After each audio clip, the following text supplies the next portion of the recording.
નમસ્કાર મિત્રો, આજે આપણે વાત કરવાની છે ચેહર માએ મેલડી માને શ્રીફળમાં કેદ કર્યા એના ઇતિહાસની વાત કરીશું. મિત્રો, અમદાવાદ જિલ્લાનું ધંધુકા તાલુકાનું એક ગામ આવેલું છે. થોડાક વર્ષો પહેલાંની આ વાત છે. ગામના એક ટીંબા ઉપર ભરવાડોની વસ્તી રહે છે. અહીં એક ભરવાડ ભાઈ છે. પરિસ્થિતિ થોડી નબળી હતી અને માતાજીના ભગત હતા, જે 5-10 ગાયો રાખતા હતા, જેમાંથી 2 ગાયો વિવાહ થઈ હતી. રોજ સવારે ગાયોને ચરાવવા માટે લઈ જતા અને સાંજે પાછા ઘરે આવી અને વાડામાં પૂરી દેતા. પરંતુ એકવાર બન્યું એવું કે જે ગાયો 2 વિવાહ થઈ હતી એ પાછી આવતી નથી. તો ભાઈ ગાયોને શોધવા જાય છે. શોધતા શોધતા એક અવાવર વાડામાં નાનકડા મંદિર જોડે ગાયો બેઠેલી દેખાય છે. ત્યાં જઈને ભગતે જોયું તો ગાયોના પગ પાસે એક સડેલું નારિયેળ પડેલું હતું, જે કોઈએ મા મેલડીના મંદિરમાંથી બહાર કાઢ્યું છે. પછી ભગતે નારિયેળ ઉપાડે છે અને પોતાની પાઘડી વડે મંદિર સાફ કરી 2 હાથથી નારિયેળ અંદર મૂકે છે અને કહે છે કે આટલા બધા ભરવાડાના ઘર છે, પણ માતા તારું કોઈ નથી, તું એકલી છે અહીં, આટલું કોઈ કહી ભગત પોતાની ગાયો લઈને ઘરે ચાલતા થયા. ભગત તો જતા રહ્યા, પણ મંદિરમાં બેઠેલીમાં મેલડીએ વિચાર્યું કે ભગત, તું કહે છે કે દુનિયામાં મારું કોઈ નથી ને, પણ જો એકવાર તને મારો ન બનાવું તો એમ માનજે કે હું મેલડી નહીં. પછી તો કહેવાય છે કે મેઘલી રાત, અંધારી રાત્રે 12 વાગે સડેલા નારિયેળ ફાટી જાય છે અને એમાંથી માં મેલડી સવા વેતની નાગણી બનીને બહાર નીકળે છે. નાગણી સ્વરૂપમાં મેલડી જીભના લબકારા મારતી મારતી ભરવાડોના મહોલ્લામાં આવે છે. તેઓ એક ઘરના આંગણામાં તૂટેલી ફાટેલી ખાટલીમાં ભગત સૂતેલા હતા, તો તેમના ખાટલા ઉપર ચડે છે. પછી ભગતના ઓશિકે મેલડી પ્રગટ થાય છે.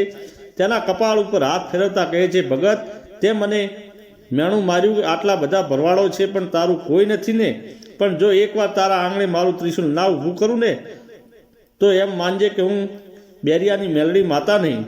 આટલું કહીને માતાજી અંતર ધ્યાન થઈ જાય છે. પોતાના સડેલા નારિયેળમાં જઈને સમાઈ જાય છે. થોડા દિવસો પછી ભગત અને તેમની પત્ની વચ્ચે ઝઘડો થાય છે. તેમની પત્ની થોડા મંદબુદ્ધિ હતા અને ઝઘડાની કંટાળને ભગત તેમની પત્નીને કાઢી મૂકે છે. પત્ની રિસાઈને પિયર ચાલી ગઈ. પછી ભગત એકલા ગાયો ચરાવે અને દિવસો પસાર કરે છે. રોજ રાતે તે માતા મેલડી સપનામાં આવે છે. આવું લગભગ 8-10 દિવસ ચાલ્યું. એક દિવસ ભગત વિચારે છે કે મારી પત્ની તો છે નહીં, તો મારે એકલાને આવડું મોટું ઘર રાખીને શું કરવું. આમ વિચારીને પોતાના ભત્રીજાને પોતાનું મકાન વેચવાનું આપવા માટે બોલાવે છે. ભત્રીજો કહે છે, બાપા, મને 15 દિવસની મુદત આપો, પછી હું તમારું ઘર વેચાતું લઈ લઈશ. પછી તો ભગતે રોજ રાતે તે માતા મેલડીના સપનામાં આવતી. એકવાર માં મેલડી સપનામાં આવીને કહ્યું, ભગત, હે ભગત, તારે જો મેલડીને જોયું હોય ને તો એકવાર મને તમારા ફળિયામાં બોલાવતો ખરી. પણ ભગતે માતાજીના સપનાની વાત કંઈ ધ્યાન ઉપર લીધી નહીં. પછી માં મેલડી એકવાર રાતે ભગતને ટપલી મારી અને કહ્યું, ઊભો થા ભગત, જાગી જા ભગત. પછી તો ઉઠી જા. અને એક સવારે પડે છે અને એટલે એમના બાજુના ફળિયામાં રહેતા કાળુભા, જે ચેહરમાના બાણધારી ભુવા હતા, તેમની પાસે જાય છે. ભગત ભુવાજીને કહે છે કે ભુવાજી, રોજ રાત્રે એક છોકરી લાલ ચૂંદડી ઓઢીને મારા સપનામાં આવે છે, મને ટપલી મારે છે અને મને સૂવા પણ દેતી નથી. દરરોજ રાતે મને ટપલી મારીને જગાડે છે. ત્યારે ભુવાજી ગળામાંથી માળા કાઢે છે અને એમના માતાજીનો દોડ લે છે. માતાજીની રજા લે છે અને માતાજીને પૂછે છે. અત્યારે માતાજી કહે છે, ભુવાજી, તારે મારું શું કામ પડ્યું? ભુવાજી કહે છે, માતાજી, આ ભગતને રોજ રાતે સપનામાં દીકરી આવે છે ને, કોણ છે, શું કારણ છે આવે છે? ત્યારે માતાજી કહે છે કે ભુવાજી, હું કહું એમ આ બધા લોકો કરશે? ત્યારે ભુવાજી કહે છે, હા માં, કરશું. ત્યારે માતાજી કહે છે, ભુવાજી, અહીંથી દૂર એક અવાવર વાડામાં મેલડીનું નાનકડું મંદિર છે, તો એક નારિયેળ લઈને જા. એ નારિયેળ મેલડીના મંદિરે અડાડી અને પછી ભગતના ઘરે લાવીને ઘરના નેવા ઉપર બાંધજો. પછી એમાં માનજે કે તે નારિયેળ નહીં પણ માં મેલડીને બાંધી છે. અને જો પછી ભગતના સપનામાં મેલડી ના આવે તો એમ જ માનજે કે તારી ચેહર બોલી હતી. પછી ભુવાજીએ ચેહરના કહ્યા પ્રમાણે એક નારિયેળ લઈ એમાં મેલડીના મંદિરે જાય છે. ત્યાં મંદિરે નારિયેળને અડાડી પાછું લાવી ભગતના ઘરના નેવામાં બાંધી દે છે. પછી બને છે એવું કે કોઈ ગુનામાં મહોલ્લામાં 5 માલધારી યુવાનિયાઓ જેલમાં પુરાવવામાં આવે છે. ફળિયાની બધી વસ્તી ભેગી થઈ ભુવાજી પાસે જાય છે અને કહે છે કે હે કાળુભા, આ માતા મેલડીનું નારિયેળ બાંધ્યું અને આ છોકરાઓ જેલની સજા થઈ છે.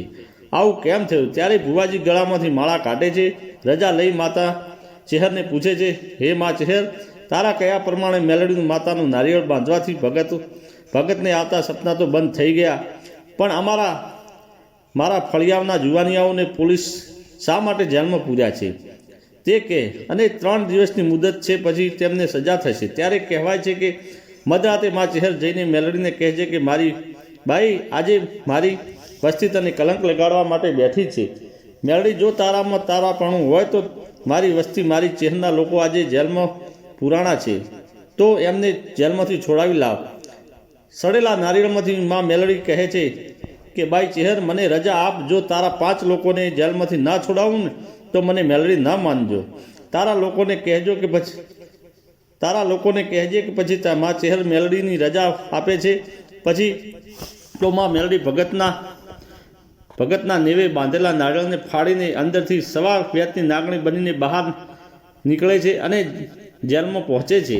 ત્યાં જઈને 5 લોકોને નિર્દોષ છોડાવીને ઘરે પાછી લાવે છે. ત્યાર પછી 15 દિવસ થયા અને ભોળા ભરવાડ બધી એ વાતો ભૂલી જાય છે. ભગત તેમનું ઘર તેમના ભત્રીજાને વેચી દે છે, પણ પેલું મેલડીનું નારિયેળ એમનું એમ હતું. પછી મા મેલડી ભગતના સપનામાં આવીને કહે છે કે ભગત, તે ઘર તો વેચ્યું, પણ મને મેલડીને પણ વેચી નાખી. કોઈ ના કરે એવું મેલડી કરે. એટલે ભગત મેલડી કહે છે, ખરેખર તું અહીં આવી હોય. મારી પત્ની તો રીસાઈને પિયર ચાલી ગઈ છે, પણ ભાઈઓના ઘરના રોટલા કેટલા દિવસ ખવાય? ત્યારે મા મેલડી કહે છે, જો ભગત તારી પત્ની 3.5 દિવસમાં આવી જાય તો એમ માનજે કે બારિયાની મેલડી બોલી હતી. કહેવાય છે કે મા મેલડી તેની પત્નીને પાછી લાવે છે. પછી મેલડી બોલે છે, ભગત, તે મને ભલે નેવામાં લટકાડી, પણ ગળાની ટોકમાં મારા નામની માળા ના પહેરાવ તો હું બારિયાની મેલડી ના કહેવાઉં. આમ દિવસો પસાર થવા લાગ્યા. એક દિવસ ભત્રીજાના સપનામાં મેલડી આવી અને કહ્યું કે ગેલા, હું નેવામાં બેઠેલી છું, તું મને નીચે ઉતારી મારું સ્થાપન કર. પછી જોજે, જે દુનિયામાં તારો ડંકો ના વગાડું તો મને મેલડી ના માનજે. પછી કહેવાય છે કે એક દિવસ કરવઠા પ્રમાણે ગામ લોકો માતા ખોડિયાલના મંદિરે કરવઠું કરવા જાય છે. કરવઠું કરીને પાછા ગામ લોકો આવીને મા ચેહરના મંદિરે ઊભા રહ્યા હતા. ત્યાં તો એક ભાઈના કોટે હાકલા પરકાળા કરતી મા મેલડી ધૂનવા આવે છે. ત્યારે ભુવાજીએ પૂછ્યું, તું કોણ છે? ત્યારે મા મેલડી કહે છે કે ભુવા, તે મારી ચેહરના બોલેથી નેવે બાંધેલી તે બારિયાની મેલડીને બોલું છું. હે ભુવાજી, મારું મંદિર બનાવી મારી સ્થાપના કરજો. જો તમારી વન વગડે રખડતી વસ્તીને અધિકારી અને બોર્ડરના સૈનિક ન બનાવું તો હું મેલડી નહીં. અને કહેવાય છે કે મેલડીની કૃપાથી ગેલાભાઈના 3 દીકરા, એમાંથી એક આર્મી સૈનિક બન્યા, બીજા કલેક્ટર થયા અને ત્રીજા દીકરા ગામના તલાટી બન્યા. આમ મેલડી કરે એવું કોઈ ના કરે અને મેલડી આપે એવું કોઈ ના આપે. મિત્રો, પછી તો માતા મેલડીના મંદિરે મોટી રમેલ કરે છે અને ગેલાભાઈના ખોળિયામાં મેલડી રમે છે. બધા જ લોકો મેલડીની દયાથી ખૂબ ખુશ રહે છે. તો મિત્રો, તમને વિડીયો પસંદ આવ્યો હોય તો લાઈક કરો અને શેર કરો, અને ચેનલ પર નવા છો તો સબસ્ક્રાઈબ કરવાનું ભૂલશો નહીં, અને કોમેન્ટ બોક્સમાં જય મેલડીમાં જય ચેહરમાં લખવાનું ભૂલશો નહીં. જય માતાજી.